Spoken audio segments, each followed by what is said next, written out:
not letting Texas claim him yet. It's NorCal's own Gregg Barsby back in the Cruz. How you feeling, man? Man, a little tired after that skins match we just played, but it's good. Weather's perfect. It's not raining.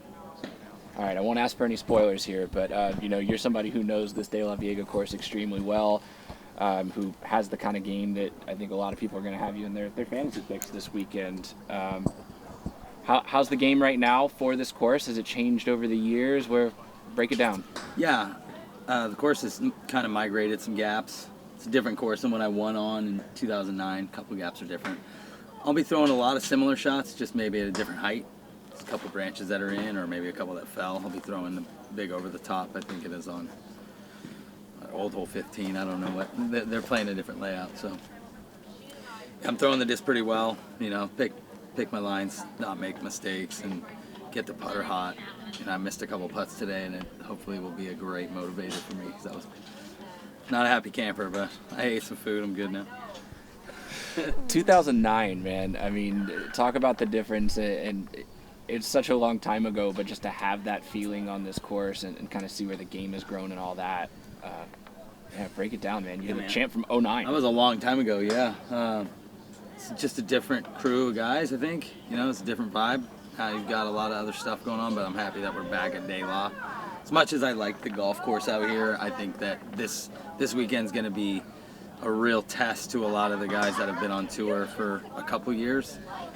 A lot of the NorCal guys know this course takes a ton of control, good speed control, good angle control. You've got to have a good putter, know when to run putts and maybe know when to lay up. A smart play will be rewarded this week. So I asked Drew Gibson earlier in this press conference what his most memorable De La moment was. He pointed to Ricky's Raptor Legs putt. I asked Ricky the same question. He pointed to your roller ace, which makes another year, it's an unbroken streak of your roller ace being referenced. How does it feel just to have one of the most famous shots in disc golf, and such a unique one at that? Yeah, it's crazy. They finally put it on the T sign. Yeah, but I think they could do a better job with the story. I think that, with Climo there, it was Nate's birthday.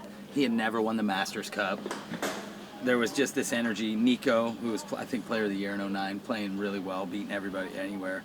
That was just a crazy, crazy day. And I don't even know how to describe that shot to people. I don't really know how to describe what transpired after it. 15 holes later, Nate aced a blind shot. It's one of the most legendary disc golf rounds I think that's ever been played. It's a good memory, but time moves on. I've got to play this week, so I just want to work on my putter. I putted really well when I won in 09. Made a lot of, clutch outs and made good par putts, so that's really what it's about here. Good scramble game. Yeah, this will be my last question. In order for Gregg Barsby to win, you have to do blank. You may have started to answer it right there. Yeah. Smart decisions with the disc off the tee pad. You can make mistakes out here and still get into good positions, and positions you can score. So I'm a little shaky on a couple of discs that I'm going to use on certain holes. Ultimately, it comes down to making good decisions, not taking bogeys. And then if the putter gets warm, my game will come alive. I know that for sure. So just got to hit putts. Putting just lifts my spirit when I make them. So tomorrow's a new day. I'm looking forward to attacking it. Hey Greg, Chris with Gatekeeper Media. A couple questions. Explain the difference between 09 Greg at De La and 2021 Greg. I was throwing a different set of discs. I was back in my Discraft days. So I was throwing the Force. Now I'm throwing the Scorpius. Right? But anything overstable will do. I don't. Obviously I'm sponsored by Innova, so I'll prop their disc, but I think that's the biggest one. I had a good set of discs when I won in 09.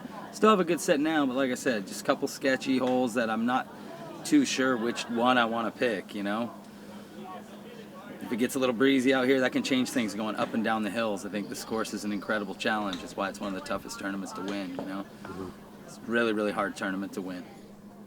You won Worlds on a venue that was tightly wooded with some open holes. Utah is going to be very similar as well.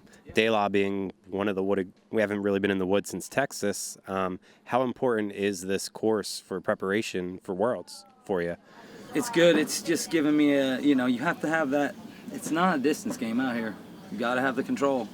So open hyzers are one thing. I think most everybody out here can do that. Can you throw power shots on the right angles and whatnot? I think it'll be good practice for that. But we're down here at sea level, so I think all my discs will probably change, or at least most of them. But tight wooded lines, just, you know, this is a shooter's course, and hopefully it'll be like that at Worlds too. Cool. Thank you. Hey Greg, Hayden with PDGA. What's the vibe when you pull up to this place every time? It's always an epic round at De La. You know, something's gonna happen. It doesn't matter who you're playing with. You could be playing a casual round or, you know, the biggest round of your life. It's always an epic round at De La Viega, Upper De La. Nice. You talked about the good moments. What's the worst De La experience you've ever had out here, if you can recall? I know you try to forget those things, but where did it just hurt the most? I don't know if I've ever. Yeah. How did I forget that one? World Championships. I took an 8. I think I was on the chase card at the Worlds. I think it was 2011. I get that in Charlotte 2012 mixed up. I took an 8 there, coming down the stretch of the second round. I think I was only, you know, a handful back. I still had a good chance, and that one just kind of there it went. So. What kind of lesson do you learn from that, though, about the style of golf and bouncing back and moving on? It's any given day out here. You're going to have good rounds or good kicks. You could have good shots and bad kicks. You can have bad shots with good kicks, bad shots and bad kicks. Make smart decisions. Don't make big mistakes. And I think with all of that said, I have, you know, a great amount of experience on this course since I was really young. So I expect myself to go low and do well this week. You know, winning will come down to the putter. You know, how important is it to have a style of course like this on the tour and mixing with the way that the game is evolving and changed a little bit? So how important is it to come back to a place like De La where, you know, disc golf was born down the street and it's a little different than it looks in other places? Yeah, I think it's really important to have courses like this, just because you've got young guys that don't know where this game started and they don't understand the kind of control that these older gentlemen have and had, because the discs have migrated so much.